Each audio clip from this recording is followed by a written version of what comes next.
बिटिसिनि रायजो राजाफोरखौ आं बेखौनो मेसेज खालामहरनो लुबैयो नैबेना एमएलए इलेक्शना 9 थारिखआवनोसै बिनि सिगां जेसेबांनाखि गुबुन संगठनाव गुबुन पार्टियाव दङ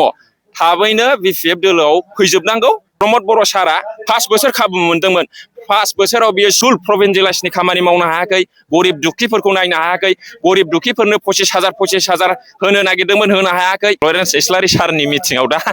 आखाइ थारखायावनो साननो हायो आसिं साननो हायो मानसिया साबसे होननानै नैबेजों मानसिया गैखाला आरोखि माने बे न'आव सिरि थानानै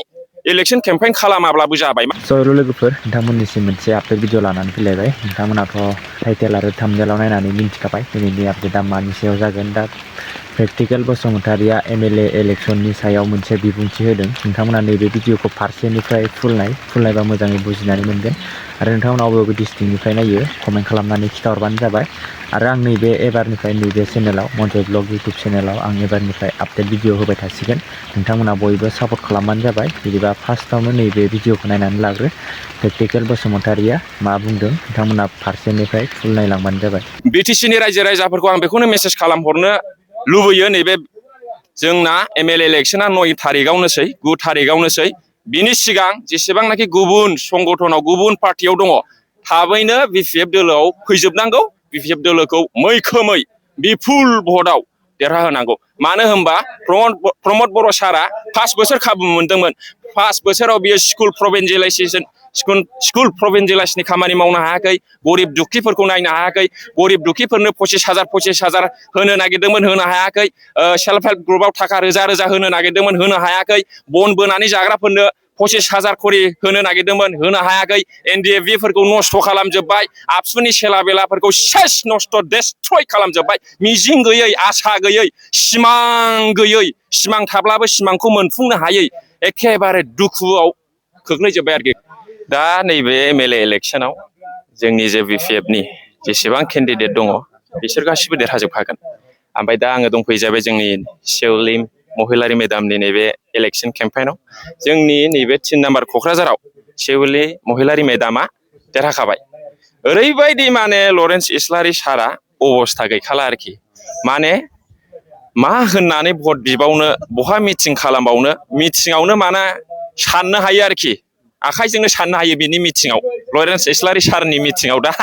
आखाइ थारखायावनो साननो हायो आसिं साननो हायो मानसिया साबसे होननानै नैबेजों मानसिया गैखाला आरोखि माने बे न'आव सिरि थानानै इलेक्शन केम्पेइन खालामाब्लाबो जाबाय माने जेसे खालामा मा बुङा बे जेनखाबाय आरोखि ओमफ्राय जोंनि गसाइगावआवबो सभाराम बसुमतारि सारा हारसिङैनो देरहाखाबाय एखेबारे ओरैबायदि दोहौ क'क्राझार डिस्ट्रिक्टआव जेसेबांनाखि जोंनि बिपिएफनि केन्डिडेटफोर दङ गासिबो देरहाजोबखाबाय चिरां बाक्सा उदालगुरि गासिबो देरहाजोबखाबाय माने इउपिपिएलहा जेबो अबस्था गैला आरोखि एखेबारे इउपिपिएलआ दंस' जाबाय सानथालिफ्राथ' माने गुबुन हारिया बे बिटिसिआव जेसेबांनाखि गुबुन हारिफोर दङ हाग्रामा महिलारि सारखौ जेसेबां मोजां मोनो प्रमद बर' सारखौ मोजां मोना जायनि जाउनाव सरखार गभमेन्ट थासेयावबो 7थाल' देरहादों बिसोरो आरो 7थायावथ' दा 7थाबो गैलाना दा बिदि आरोखि माने राभाफ्राथ' नोङो एखेबारे इउपिपिएल सिउ होनखायो आरोखि थैबाय होनखायो साराय मानसौ बेखौ आङो सिगांबो बुंबोखादों माने राभाफ्रा थैबायसो होनखायो आरोखि सावथालफ्राथ' एखेबारे होखाया बिसोरनो एखेबारे होनायबो नंला बे राजबंशी बेंगलि मुस्लिमफ्राथ' आंगुर बाते ट्रेक्टरेর জন্য ভোট নাই একবারে 7টা হয়ে গেল ट्रेक्टर होनखायो आरोखि एखेबारे गैला आरोखि मिथिबाय माइनरिटी हारसा औ एखेबारे माइनरिटी सेल बे नोंना आदिबासिनि सानथालिफोरनि नेपालिफोरनि गासिबो हाग्रामा महिलारि सारखौ मोजां मोननानै फैजोबबाय हाग्रामा महिलारि सारा गैयाबाबो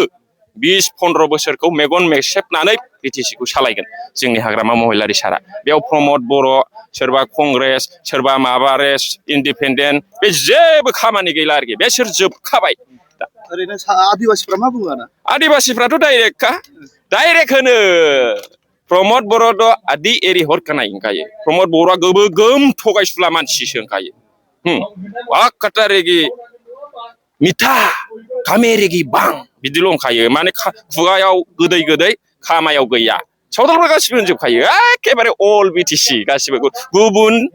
स्टेटनि सानथालिफ्राबो होनबावोसो ओइ हाग्रामा महिलारियानो मोजां होननानै ओमफ्राय नोंथाङा केम्पेनिं खालामो हिसाबैहाय औ। सेवलि महिलारिखौ बिथांखौहाय दिसपुराव फाथायहरनो रायजो राजाफ्रा बिराद रेडि खाथार नामा? एखेबारे सेवलि मेदामखौ जोंनि क'क्राझारनि मानसियाल' मोजां मोना सारा बिटिसि आवनो मोजां मोनो MA पास मानसि लेखा गोरों मानसि आरो सेवलि मेदाम बादि भाषा स्पिकिं भाषा गोरों स्पिकिं पावार थानाय बिदि आइजो हेल्दी लिडार बे बिटिसि आव गैया बियो हिनजावब्लाबो हौवाफोरनि एसे गोजौआवसो बिदि आं नुयो मोनदांथि आरोखि इन माइ भिउ मोनथिबाय दा ओंखायनो सेवालि महिलारि मेदामा MLA इलेक्सनाव लरेन्स इस्लारि सारखौ दोखो दोखो फेजेनगोन आरो आंहा मिजिं दं मिनिस्टार केबिनेट मिनिस्टारखौबो मोनगोन होननानै दा बेनिखायनो बे सेवालि मेदाम महिलारिया बे एरियानि सारा बिटिसिनि आसामनि गोगोमै गोरबो जिउजों नांथाबनानै उइथ अल हार्ट मोनसे गासै गोसोजों आरोखि बियो सिबिलांगोन लरेन्स इस्लारिया 5 बोसोर MLA जानायाव जे मावदों बेखौ मास मोनथामावनो सेवालि महिलारि मेदामा मावनानै देखायगोन बिटिसिनि रायजो राजाफोरखौ आं बेखौनो मेसेज खालामहरनो लुबैयो नैबे जोंना MLA इलेक्सना 9 थारिखआवनोसै 9 थारिखआवनोसै बिनि सिगां जेसेबांनाखि गुबुन संगठनाव गुबुन पार्टियाव दङ थाबैनो BPF दोलोआव फैजोबनांगौ BPF दोलोखौ मैखोमै बिपुल भटआव देरहाहोनांगौ मानो होनबा प्रमद बर' सारा 5 बोसोर खाबु मोनदोंमोन 5 बोसोराव बियो स्कुल प्रभिन्सियेलाइजेसननि खामानि मावनो हायाखै गरिब दुखिफोरखौ नायनो हायाखै गरिब दुखिफोरनो 25,000 होनो नागिरदोंमोन होनो हायाखै सेल्फ हेल्प ग्रुपआव थाखा रोजा रोजा होनो नागिरदोंमोन होनो हायाखै बन बोनानै जाग्राफोरनो 25,000 खरि होनो नागिरदोंमोन होनो हायाखै NDFB फोरखौ नस्थ' खालामजोब्बाय आबसुनि सेला बेलाफोरखौ सेस नस्थ' डेस्ट्रय खालामजोब्बाय मिजिं गैयै आसा गैयै सिमां गैयै सिमां थाब्लाबो सिमांखौ मोनफुंनो हायै एखेबारे दुखुआव खोख्लैजोब्बाय आरोखि गावहाथ' नोङो नायदो MLAबो टिकेट लाबाय देग्लाय MP बो बरायनानै फथायनानै MP बो जाबाय MCLAबो जाबाय माबा सिपबो जानो नागिरो चेयारमेनबो जानो नागिरो माने जेसेबांनाखि पावार आरो थाखा गाव लाजोबनो नागिरो आरोखि गुबुन सेला बेलाया मा नांगौ मा नाङा बेखौ जेबो नाङा बियो दा बै समाव जेब्लानाखि सेन्ट्रेल एबसुनि बे प्रेसिडेन्टमोन लरेन्स इस्लारि सारा सेक्रेटारिमोन सानैजों बिदा फंबाय ओरै दिल्ली थाङो ओरै नोङो प्रग्राम गायो एबसुनि ओरै गायो ओमफ्राय गर्जन मोसाहारि सारा जोंना मानो आलाय सिलाय जादों बेखौ दिनै बुंसै माने लरेन्स इस्लारि सारजों प्रमद बर' सारजों सानैजों थाखा लायनाय थाखा जानाय बिसोर सानैजोंल' लेनदेन जानाय बेरायनाय ओरै दाना माबाया लोगोआवथ' आन्दालनाव पिपल जयेन्ट एक्सन कमिटिनि गर्जन मोसाहारियाबो दं बेनो जेबो होआ जेबो खबरखौनो होआ माने मोजां खामानियाव बे एसे एनै मोनजानाय थाखा मोननायाव बेखौ खबरानो होआ बेयावसो बियो आलाय सिलाय गोरबोआव दुखु मोननानै बियो जोंनि BPFआवबो फैदोंमोन 2019आव दा ओरै थांलाय इन्डिपेन्डेन्ट गेलेलाय माबा मोनसे निउस मिडिया बर'लेण्ड खौरां ना मारां बानायलाय ओरै कंग्रेसाव थांलाय बे उल्थां फाल्थां जानाया गर्जन मोसाहारिनि बे उल्थां फाल्थां जानाया पलिटिकेल केरियाराव डेमेज जोबनाया लरेन्स इस्लारिजों प्रमद बर' सारजोंनि दायनिगिरि आरोखि ओमफ्राय दा बै थांलायबाय मालाय बिदा फंबाय ग्रोब मिलायहैलायफिनबाय जालायथोंसै खोन्थाजोबो बियो दुखुखौ दा ओंखायनो बे क'क्राझाराव BTCआव खुनु UPPLहा जायगा गैला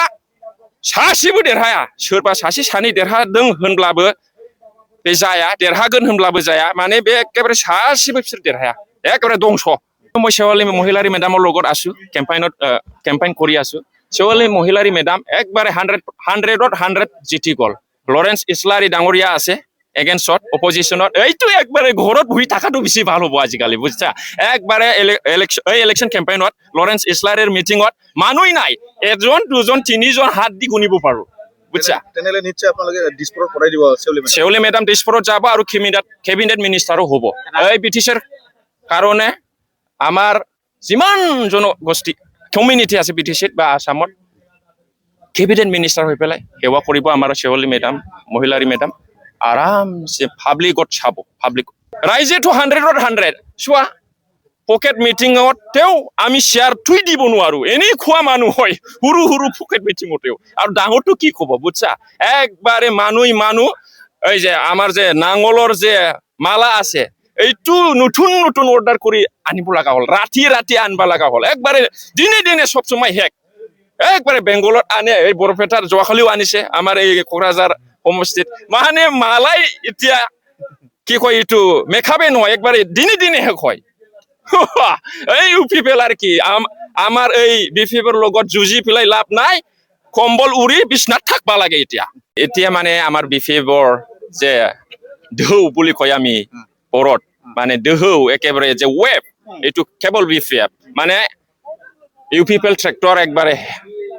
শেষ হৈ গ'ল আৰু কি মানে ট্ৰেক্টৰ এইটো দলদলিত ফাঁচি গ'ল দলদলি মানে বেহেৰবাৰীত ফাঁচি গ'ল আৰু কি হা না থানি উঠা যায় না ঠেলি উঠা যায় দলদলিত এনেকুৱা ফাঁচি গ'ল মানে একবাৰে হান থুছে বেহেৰাও ট্ৰেক্টৰা গাব্ৰবাই আৰু কি আৰু ঠেলো শেষ ঠেল নাই একো কিবা নাই মানে পাৱাৰ নাই ঠেলো নাই ঠেল শেষ মানে ট্ৰেক্টৰ কি দি চলিব না নহয় একবাৰে দলদলি বুলি ক'লে বুজি পাই না দলদলি একেবাৰে বেহেৰ ইয়াত নাই নহয় বেলেগ ট্ৰেক্টৰ দি ঠানিলেও জিচিবি দি ঠানিলেও ইয়াত কোনো উঠা ঠেলা আনা অৱস্থা নাই এই চবে কয়